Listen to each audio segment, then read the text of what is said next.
अस्सलामुअलैकुम फ्रेंड्स, मैं Khan Nazmeen Sharif. Welcome to my channel. आज की वीडियो जो है ये सी टेट के लिए है। C TET. आज की इस वीडियो में हम लोग दिसंबर 2018 में जो पेपर हुआ था, दिसंबर 18 का जो पेपर है उसका हम लोग आज सीडीपी का पार्ट यहाँ पर सॉल्व करेंगे। हम पूरे 30 क्वेश्चन इस वीडियो में कवर करने की कोशिश करेंगे। अगर आप मेरे चैनल पर नए हैं तो प्लीज़ मेरे चैनल को सब्सक्राइब करें। अगर आपको मेरी वीडियो अच्छी लगी तो इसे लाइक और शेयर करना ना भूलें। तो चलिए वीडियो स्टार्ट करते हैं। फर्स्ट क्वेश्चन है, children acquire gender roles through all of the following except, यानी जो बच्चे हैं, बच्चे डैश को छोड़कर सभी तरह उनको जेंडर रोल बताया जाता है कि जो मेल और फीमेल है उनका जो रोल है वो अलग अलग होता है। तो ये बच्चों को किन किन चीज़ों के ज़रिए बताया जाता है, उनमें से एक ऐसी है जो इसके ज़रिए बच्चों को ये सब नहीं बताया जाता। तो सोशलाइजेशन यानी समाज में जब हम जाते हैं तो वहाँ पर हमको जेंडर रोल के बारे में पता चलता है कि मेल और फीमेल का रोल अलग अलग है। कल्चर में भी, समाज के ज़रिए भी बच्चों को पता चलता है। मीडिया के ज़रिए भी, जैसे टेलीविज़न हो गया, मोबाइल फ़ोन हो गया, न्यूज़पेपर हो गया, जितने भी मीडिया है उसमें भी जेंडर रोल के बारे में अक्सर देखने को मिलता है कि मेल और फीमेल के जो रोल्स होते हैं वो अलग अलग होते हैं। लेकिन ट्यूटोरिंग यानी ट्यूशन क्लासेस के अंदर ऐसी कोई ट्यूशन क्लास थोड़ी दी जाती है बच्चों को कि जहाँ पर उनको जेंडर रोल सिखाया जाता है कि तुम लड़का हो तो तुम्हें ऐसा करना है, या तुम्हारा रोल ये है सोसाइटी के अंदर, तुम लड़की हो तो तुम्हारा रोल ये है। इस तरह की कोई ट्यूशन क्लास नहीं दी जाती। तो एक्सेप्ट पूछा है यानी किसके ज़रिए नहीं बताया जाता, तो यहाँ पर इसका करेक्ट आंसर होगा tutoring. One of the critic of standardize test has been that, यानी जो स्टैंडर्डाइज टेस्ट है उनमें से, इनमें चार ऑप्शन में से उसका एक क्रिटिक यानी एक खामी क्या है। फर्स्ट ऑप्शन है their language is difficult to understand, यानी उसकी लैंग्वेज जो होती है, स्टैंडर्डाइज टेस्ट जो है उसकी लैंग्वेज जो होती है वो डिफ़िकल्ट होती है। The test can not be administered on a large population, यानी बहुत ज़्यादा अगर पॉपुलेशन हो जाए, आबादी हो जाए तो उनके लिए ये मुश्किल हो जाता है। They do not give a clear picture of a child's ability, यानी बच्चों की जो एबिलिटी होती है, जो काबिलियत होती है उसके बारे में ये सही से नहीं बताता। या they represent largely the mainstream culture and are therefore bias, यानी इसके अंदर जो है क्या करता है, ये कल्चर को बताता है तो इसकी वजह से ये बायस यानी क्या है, ये इसको मतलब भरोसा नहीं किया जा सकता। तो इसका जो करेक्ट आंसर होगा वो ये होगा कि दे represent largely the mainstream culture, मतलब कल्चर इसका असर उस पर पड़ता है। जो स्टैंडर्डाइज टेस्ट होते हैं तो उस पर कल्चर का असर पड़ता है, इसकी वजह से क्या है वो बाएं से मतलब भरोसा नहीं किया जा सकता, ये इसकी एक खामी है।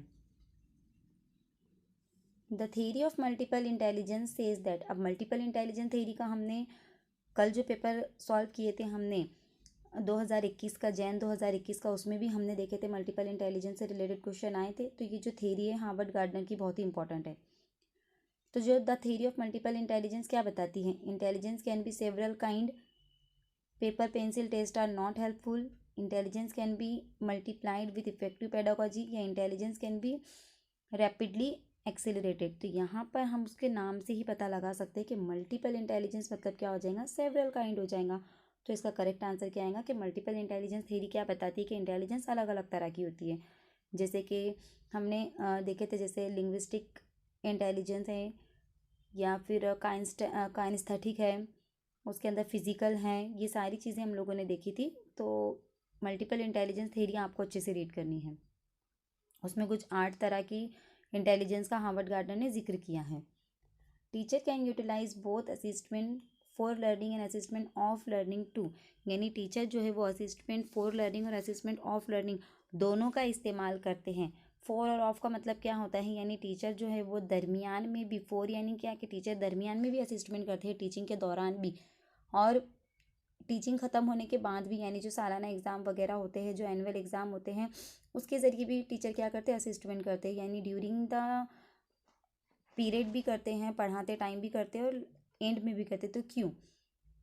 No learning needs of child and select teaching strategy accordingly, जी हाँ, इसका यही आंसर आएगा कि बच्चों की ज़रूरत को समझने के लिए अगर ड्यूरिंग टीचर असिस्मेंट करे तो समझ में आता है कि बच्चों को कहाँ पर प्रॉब्लम आ रही हैं, फिर उसके हिसाब से वो अपनी स्ट्रैटेजी या अपनी प्लानिंग कर सकते हैं। Which one of the following is not related to continuous and comprehensive evaluation, यानी जो कंटिन्यूस एंड कॉम्प्रीहेंसिव इवेल्युएशन है CCE, तो क्या एक उसका पार्ट नहीं है। It is an integral part of teaching learning process, यानी ये टीचिंग लर्निंग प्रोसेस का एक पार्ट है। तो हाँ, ये टीचिंग लर्निंग प्रोसेस का ही एक पार्ट है।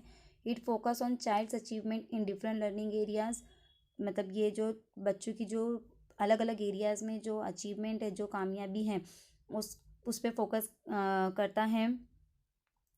या it is useful to label children as slow, poor और इंटेलिजेंट, या it has been mandated by the right to education act of India. जी हाँ, ये राइट टू एजुकेशन एक्ट के ज़रिए ही बताया गया है। ये टीचिंग लर्निंग का एक पार्ट भी है और ये बच्चों के अचीवमेंट पे फोकस भी करता है। लेकिन ये किसका जो है, ये जो है कि बच्चों को लेबल करने के लिए इसका इस्तेमाल नहीं किया जाता। जहाँ पर भी लेबलिंग आ जाता है तो वो राइट टू एजुकेशन एक्ट के हिसाब से निगेटिव माना जाता है। तो यही इसका करेक्ट आंसर होगा। क्या होगा इसका करेक्ट आंसर, कि लेबलिंग करने के लिए कंटिन्यूस एंड कॉम्प्रिहेंसिव इवैल्यूएशन का इस्तेमाल किया जाता है। ये बात गलत है, नॉट रिलेटेड पूछा है तो यही नॉट रिलेटेड है। क्वेश्चन नंबर 6 देखेंगे। Giftedness in children can be attributed to, यानी जो गिफ्टेडनेस है वो चिल्ड्रन के अंदर वो कैसे, मतलब किस वजह से हो सकती है। जो गिफ्टेडनेस चिल्ड्रन होते हैं, मतलब ऐसे बच्चे जो गिफ्टेड चाइल्ड होते हैं, वो किस वजह से होता है, तो वो होता है an interplay between heredity and environment, यानी बच्चों के अंदर जो भी क्वालिटीज़, जो भी खूबी पाई जाती हैं, उस पर हेरिडिटी यानी विरासत और माहौल दोनों का असर होता है। तो an interplay between heredity and environment, ये हमेशा आपको पॉजिटिव में ही लेना है।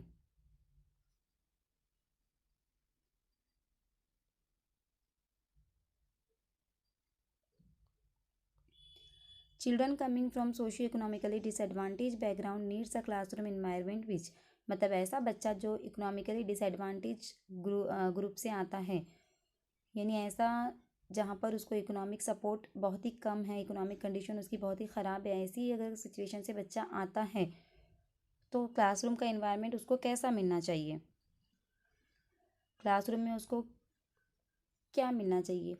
Values and uses their culture and linguistic knowledge, यानी उसको वैल्यू मिलनी चाहिए और उसकी जो लिंग्विस्टिक नॉलेज है, उसका जो कल्चर है, उसका इस्तेमाल करना चाहिए, या डिस्करेज करना चाहिए उसको, या कैटेगराइज करना चाहिए चिल्ड्रन को उसकी एबिलिटी के हिसाब से, या टीचेस देम गुड बिहेवियर, या उसको अच्छे बिहेवियर सिखाया जाए। क्योंकि वो इकोनॉमिकली डिसएडवांटेज ग्रुप से आया है तो क्या उसका बिहेवियर अच्छा नहीं होगा, ऐसा नहीं होता है। तो यहाँ पर इसका जो करेक्ट आंसर होगा वो क्या होगा, values and uses their cultural and linguistic knowledge, यानी बच्चे की जो नॉलेज है, उसका जो कल्चर है, उसको वैल्यूज़ दी जाए, उसका इस्तेमाल किया जाए, चाहे वो किसी भी बैकग्राउंड से आ रहा हो। हर बच्चे को क्लास के अंदर इंपॉर्टेंट मिलनी चाहिए, हर बच्चे को वैल्यू मिलनी चाहिए। 8 है, the intervention needed for creative and talented children in the classroom rest on, यानी the intervention needed for creative and talented children in the classroom rest on, यानी जो क्रिएटिव चाइल्ड है, जो टैलेंटेड चाइल्ड है class के अंदर, तो किसके ऊपर डिपेंड करते हैं वो, या किस तरह से उनको हैंडल किया जा सकता है। Giving extra time to them, यानी उनको ज़्यादा टाइम दिया जाए, जो टैलेंटेड और जो इंटरवेंशन चिल्ड्रन है, जो टैलेंटेड है, जो क्रिएटिव है। बीइंग अफेक्शनेट टुवर्ड्स देम, यानी उनसे अफेक्शनेट हो, उनसे स्नेह और प्यार से बिहेव किया जाए। Giving them the responsibility of teaching other children, या दूसरे बच्चों को पढ़ाने की रिस्पॉन्सिबिलिटी उनको दे दी जाए, जो टैलेंटेड और क्रिएटिव चाइल्ड है, मतलब उनकी जो क्रिएटिविटी, उनका जो टैलेंटनेस है, उसका इस्तेमाल किस तरह किया जाए क्लास के अंदर। Use of customize and stimulating instructional method by the teacher, या टीचर के ज़रिए कुछ इंस्ट्रक्शनल मेथड वगैरह का इस्तेमाल किया जाए। तो यहाँ पर इस तरह से किया जा सकता है इसका, कि use of customized and stimulating instructional method by the teacher, मतलब उनके लिए कुछ अलग से कुछ इंस्ट्रक्शन, कुछ उनको एक्स्ट्रा काम दिए जाए ताकि उनकी जो क्रिएटिविटी है उसका इस्तेमाल सही से किया जा सके। Which one of the following way is not a suitable way to help hyper active children learn, यानी कौन सा तरीका है जो हाइपर एक्टिव जो चिल्ड्रन होते हैं, हाइपर एक्टिव चिल्ड्रन यानी कौन से चिल्ड्रन, या ऐसे चिल्ड्रन, ऐसे बच्चे जिनका ध्यान एक जगह पर नहीं रह सकता, एक जगह पर वो अपना बहुत देर तक अपना ध्यान नहीं रख सकते, तवज्जो नहीं दे सकते, तो ऐसे बच्चों को हैंडल करने के लिए सुइटेबल वे कौन सा नहीं होगा पूछा है। Offering alternative way of learning, यानी उनको अलग अलग तरीके से पढ़ाए ताकि उनकी तवज्जो बरकरार रखे। Including physical activity in their daily schedule, उनके डेली शेड्यूल में फिजिकल एक्टिविटी को शामिल किया जाए।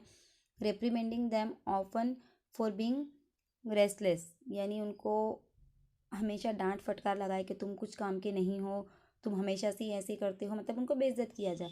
ये breaking up a task into small manageable segment, क्या जो टास्क दिया जा रहा है उसको छोटे छोटे सेगमेंट में डिवाइड किया जाए ताकि बच्चा उसको उसका ध्यान उस पर, उसकी तवज्जो वो मरकूज़ कर सके। तो यहाँ पर मतलब नहीं पूछा है नेगेटिव, तो हम उसको रेप्रीमेंड नहीं करेंगे। किसी भी बच्चे को डांट फटकार या उसको पनिशमेंट या उसको बेइज्जत नहीं करना है, इसकी वजह से बच्चे डीमोटिवेट हो जाते हैं।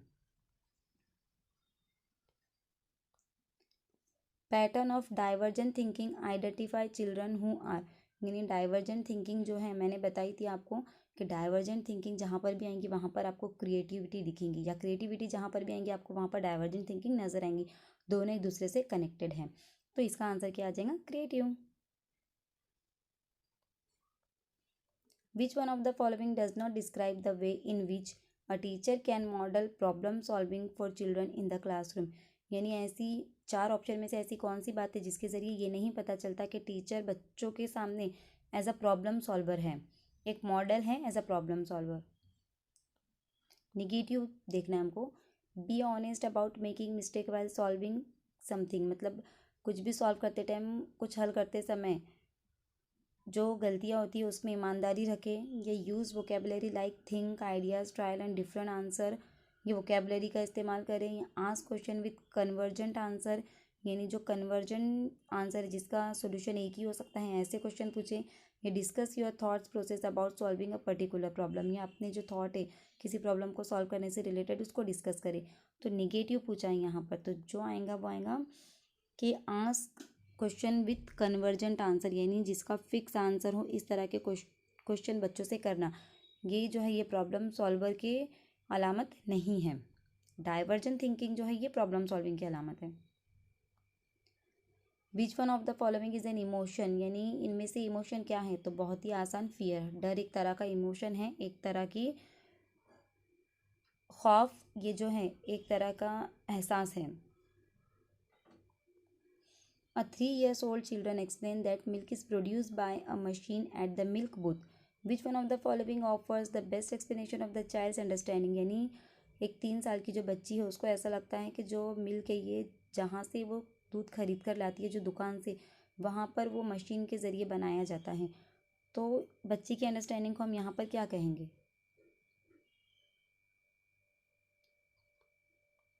The child's answer is based on his experience of buying milk from the milk booth, यानी जो बच्चे का जो आंसर है वो उसके एक्सपीरियंस की वजह से है।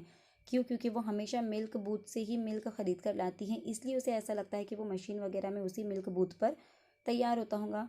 The child has never seen cows, या बच्चे ने कभी गाय नहीं देखी, इस वजह से। य child's family does not offer a stimulating environment to the child, यानी जो चाइल्ड की बच्चे की जो फैमिली है वो उसको सही तरह से इन्वायरमेंट प्रोवाइड नहीं करती। या the child has very limited exposure of the world, या बच्चा जो है वो बहुत ही कम बाहर की दुनिया में जाता है। तो यहाँ पर जो बच्चे जो भी चीज़ को अपने अंदर लेते हैं, जो भी चीज़ समझते हैं, वो उनके एक्सपीरियंस की वजह से होता है। वो डेली जब मिल्क बूथ से मिल्क लाती हैं तो जाहिर सी बात है उसको ऐसा ही लगेगा ना कि वो मशीन वगैरह से वहाँ पर तैयार होता होगा।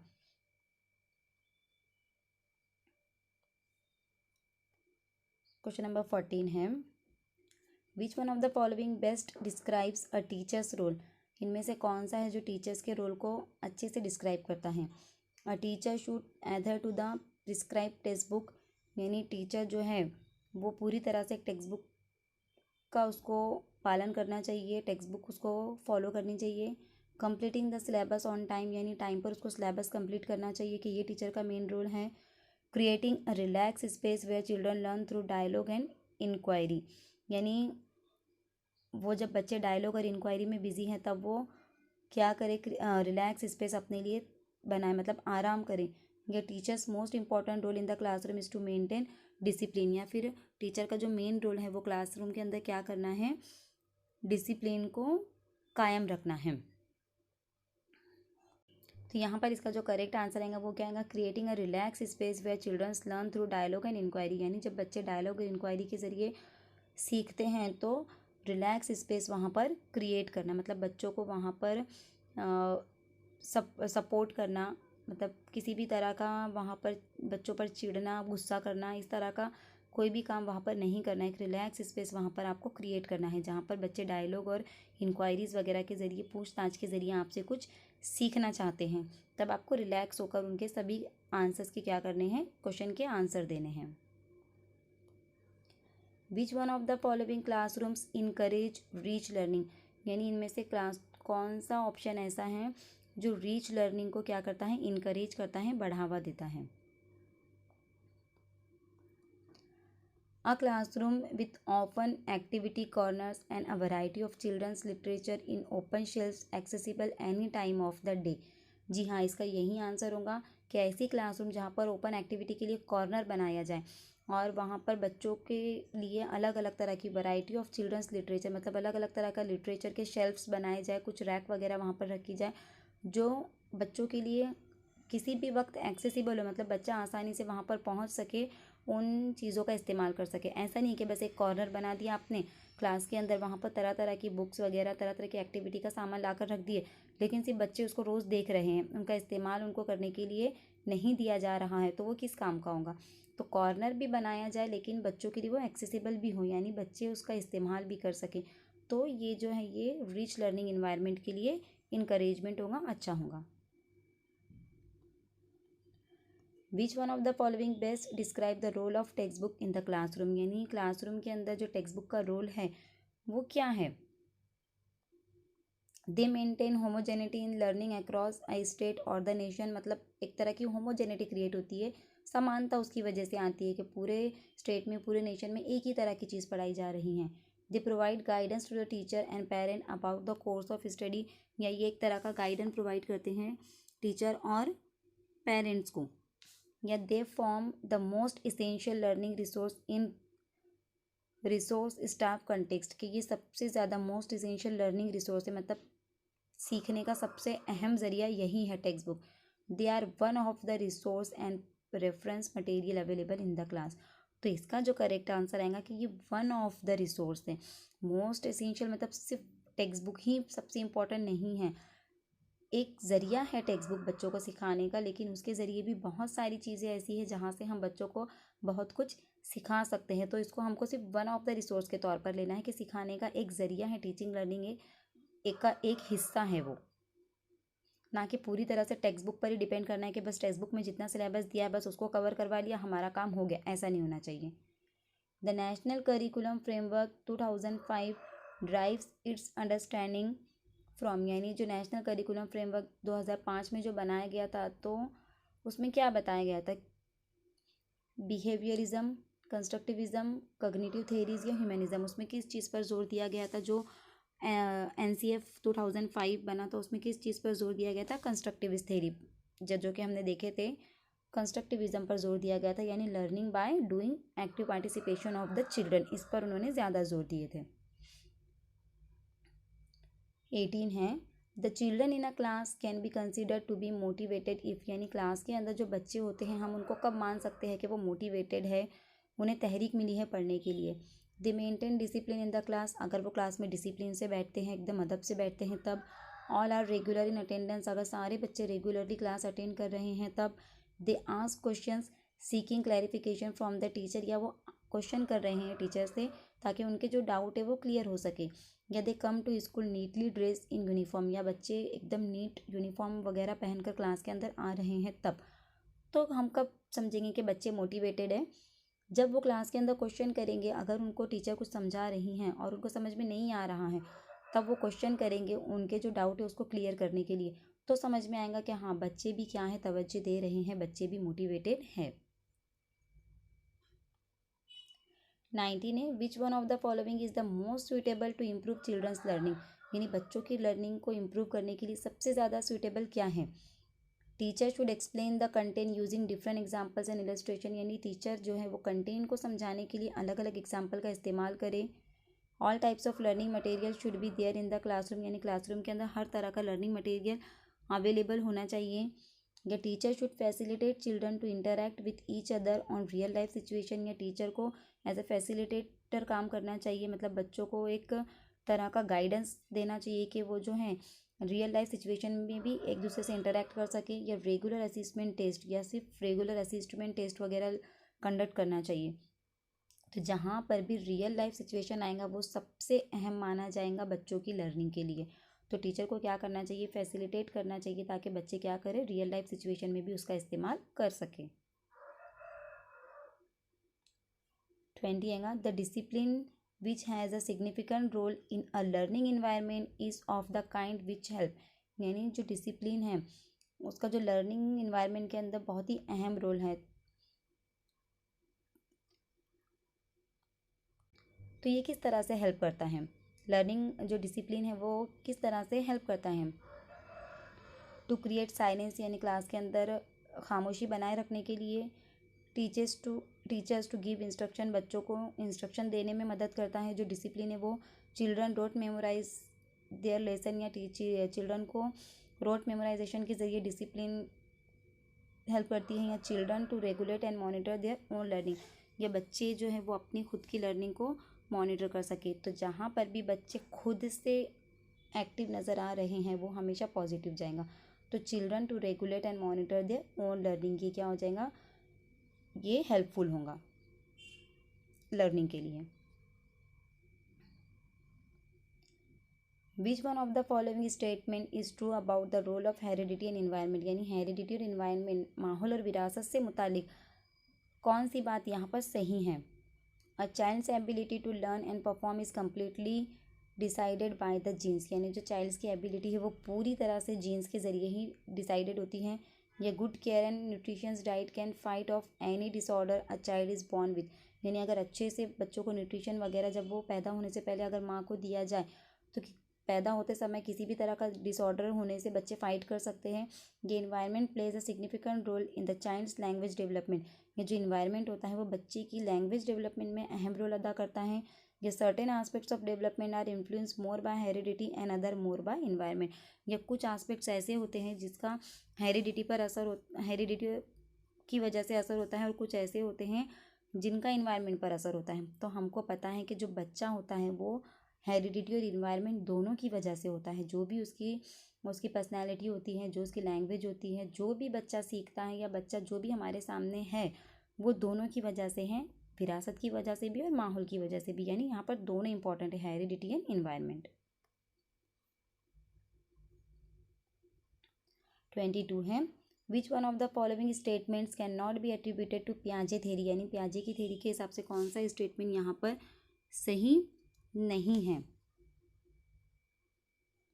Children's construct and use knowledge about their world,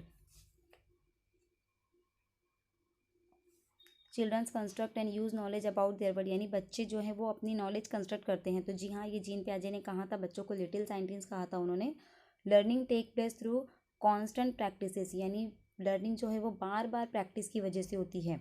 ये children act on their environment, या बच्चे जो है वो अपने इन्वायरमेंट के हिसाब से एक्ट करते हैं। या development occurs in qualitative stage, जो डेवलपमेंट है वो क्वालिटेटिव स्टेज के हिसाब से होती है। तो जो जीन पियाजे हैं उन्होंने कौन सी बात नहीं कही थी कि learning take place through constant practices, यानी बहुत ज़्यादा प्रैक्टिस के ज़रिए लर्निंग हो सकती है, ये बात उन्होंने नहीं बताई थी।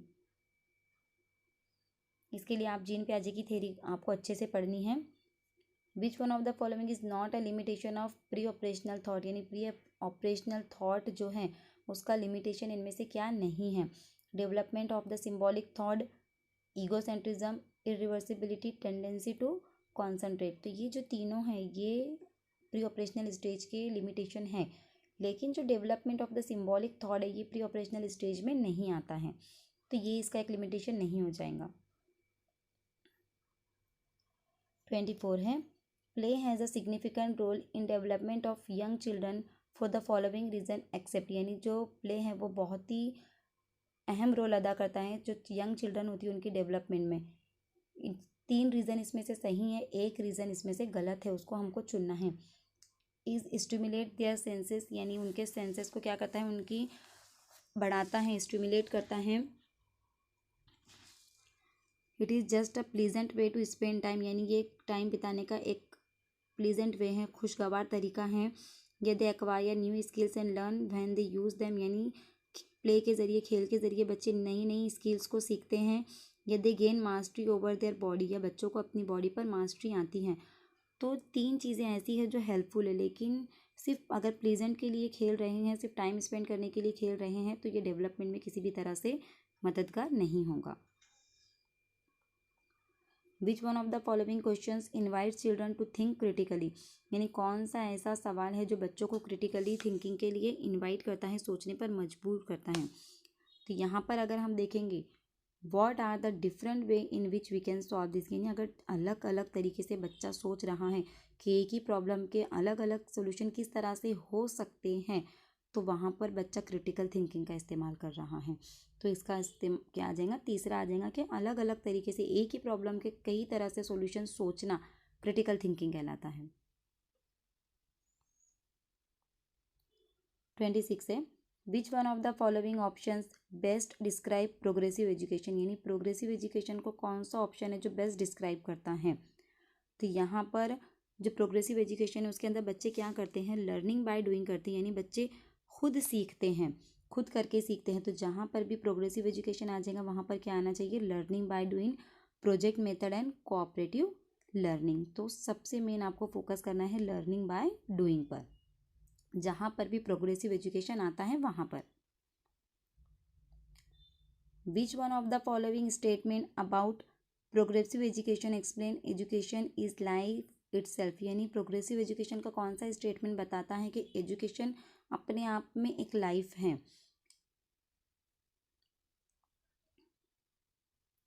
तो यहाँ पर इसका होगा education in school should reflect the social and natural world, यानी स्कूल के अंदर जो एजुकेशन दी जाती है वो बच्चों का सोशल और नेचुरल वर्ल्ड दोनों को रिफ्लेक्ट करना चाहिए, यानी दोनों के बीच में उसको क्या करना चाहिए, जो स्कूल में जो एजुकेशन दी जाती है उसके ज़रिए बच्चों को सोशली और जो उसका नेचुरल वर्ल्ड है दोनों की मालूमात मिलनी चाहिए। तो इसके ज़रिए मतलब ये सेंटेंस डिस्क्राइब करता है कि एजुकेशन जो है वो लाइफ इटसेल्फ है, क्योंकि स्कूल एजुकेशन के अंदर बच्चों को सोशल और नेचुरल दोनों इन्वायरमेंट की मालूमात दी जाती हैं। Which one of the following can be considered as a contribution of Kohlberg's theory, यानी कोलबर्ग की थ्योरी का कौन सा कंट्रीब्यूशन इनमें से एक है। The theory has elaborate testing procedure, यानी उसकी जो थ्योरी है उसने टेस्टिंग प्रोसीजर को बताया था। या it establishes a clear relationship between moral reasoning and action, क्या उनकी थ्योरी ने मॉरल रीजनिंग और एक्शन के रिलेशन को बताया था। या his believe is that childrens are moral philosopher, या उनकी थ्योरी बताती है कि जो चिल्ड्रंस है वो क्या है, मॉरल फिलोसोफर्स है। या his theory has supported an association between cognitive maturity and moral maturity, तो जो कोलबर्ग की थ्योरी है वो क्या बताती हैं, association between cognitive maturity and moral maturity, यानी जो मॉरल मैच्योरिटी है, जो दिमाग और जो हमारी तहजीब है वो दोनों के बीच में एसोसिएशन बताती है। वो जो मॉरल डेवलपमेंट होता है, जो बच्चे तहजीब सीखते हैं, जो बच्चों के अंदर जो वैल्यूज़ वगैरह आती हैं और जो बच्चों का दिमाग है ये एक दूसरे से रिलेटेड है, उनकी थ्योरी में ये बताया गया था। 29 है the zone of proximal development refers to, यानी जो जोन है प्रॉक्सिमल डेवलपमेंट का वो क्या है, तो ये लेव वाइगोस्की ने उनकी थ्योरी में बताया था। 3 चीज़ें बताई थी, एक तो जोन ऑफ प्रॉक्सिमल डेवलपमेंट बताया था, एक उन्होंने जो टेम्पररी हेल्प दी जाती हैं वो बताई थी, और एक उन्होंने मोर नॉलेजेबल अदर, ये 3 चीज़ें उन्होंने बताई थी। तो यहाँ पर जो जोन ऑफ प्रॉक्सिमल डेवलपमेंट है वो क्या है, a context in which children can almost perform a task on their own with the right level of support, यानी ऐसा जोन जहाँ पर कोई भी टास्क को बच्चे अगर उनको सही सपोर्ट मिला तो वो खुद कर सकते हैं।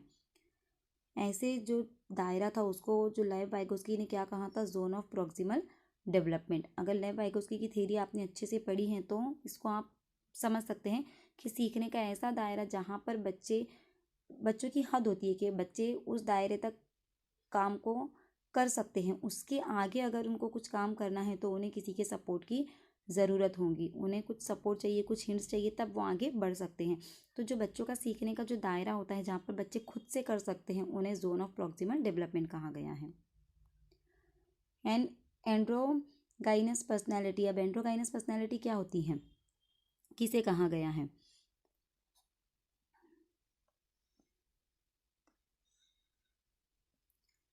Has a balance of what are generally considered masculine and feminine trait, tends to be assertive and arrogant, या either to stereotypical gender roles prevalent in the society, refers to men with feminine trade.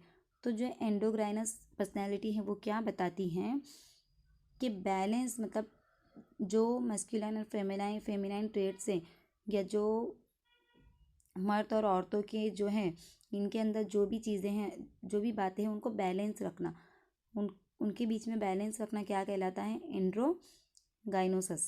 एंड्रोगाइनस personality उसे कहा जाता है जो masculine और feminine जो trades होते हैं उनके बीच में क्या करे? बैलेंस को बनाए रखे। तो ये रहे आज के हमारे 30 क्वेश्चन जो कि 2018 में पेपर हुआ था, उसके CDP के 30 क्वेश्चन आज हमने सॉल्व करे। उम्मीद करती हूँ आपको मेरी ये वीडियो, जो इन्फॉर्मेशन आपको इस वीडियो के ज़रिए मिली है, आपके एग्ज़ाम में मददगार साबित होंगी। अगर आप चाहते हैं कि मैं इसी तरह से और वीडियोस बनाती रहूँ जिसके ज़रिए आपको फ़ायदा पहुँचे, तो प्लीज़ मेरे चैनल को सब्सक्राइब करें, इसे दूसरों तक भी शेयर करें, लाइक करें और कमेंट सेक्शन में कमेंट करके बताना ना भूलें कि आपको मेरी आज की वीडियो ये कैसी लगी। तब तक के लिए दुआ में याद रखना। अल्लाह हाफिज़।